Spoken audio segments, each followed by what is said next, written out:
Artiin mootitti Biriitaaniyaa akka Queen Elizabeth lammeessuun cufliqimsit jedhu Elizabeth Alexander Mary bara 1926 waggoottan 96 dur sanyii mootii Rederlaandaa Maayifeer keessa dhalaat waraan addunyaa tokkeessoof lammeessoo kufaati Sooviyeetiif hundeeffamu Israa'el kalaqamu bombi atoomikiitiif samir qubachuu ilmaan nama qofa dontaane uumamu kompiitaraatiif intarneetii ijjeefamu John F. Kennedy tiif haleella September 9/11 dabalate dhukkuboota akka HIV fi coronavirus facuuf dandamachuun Khalees Khamis fulbaan sagali bara 2022 waggoottan 96 baafte biyya lafa gad lakkisuun laf dhugaatti maal jaartii mootii Philip akka kompiitar Philip Zara Tindera Prince William fi Prince Harry faan ijoollee dhiira sadi jechuun King Charles sadeessoo Prince Andrew fi Prince Edward dabalate intal dubra takkatti Princess Anne fadawun akkoofa buturo edduulle horte wagga dhuug laftanir jiraat. I declare before you all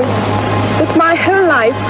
whether it be long or short, jaartiin tunduub angoolak jajjaba qabd waaqaan gadit eennulle caala sodaata. England, Canada fi Australia dabalate mooti biyyoota 14 waraan England bobbaafte biifeet weeraruuf eeyyamnam tokkollee hin gaafattu isi qoommachuun qeequu fi machuu yakkaa jedhe paaspoortii yookaan waraqat ragaa tokko malee biifeet deemuu dandeetti makiina oofuuf eeyyami tokkolleen isin barbaachisu tiraafikii makiina sii dhaabsisu lakkisi magalatti itti fuufe jennaan badee jedhe waggaa baajat paawundi miiliyoon 68 yookaan birri Itoophiyaa yoo jijjiir biiliyoon 4 ramadamaaf maallaqa kan eessa baafteef maaliif baafte jedhanii gaafachuun dhowwataat maal kan qof bakkisiin jiraat Buckingham Palace keessa maashin maallaqisiin qoftitti fayyadamu dhaabbatee fi jedhu Ingiliizin namni gibiriin kaffal jaartum tan qofa qurxummiif doolfiiniin baayir keessa cuftinu orisiitii jedhu jaartii tan harka fuudhuun tuquuf ammachuun dhowwataat yoo siin dursite harkisiif diriirsite immoo diduun hin eeyyamamtuu jedhu waggoottan 96 darbaniif duub aal kan fakkaakkee jiraacha dabarsiiti duusii hordofe addunyaan ammaan tamboo irratti argaa alaabaan biyyattii walakkaa gaditti dhame mirmirfaame miidiyaaleen Ingiliiz kanneen akka BBC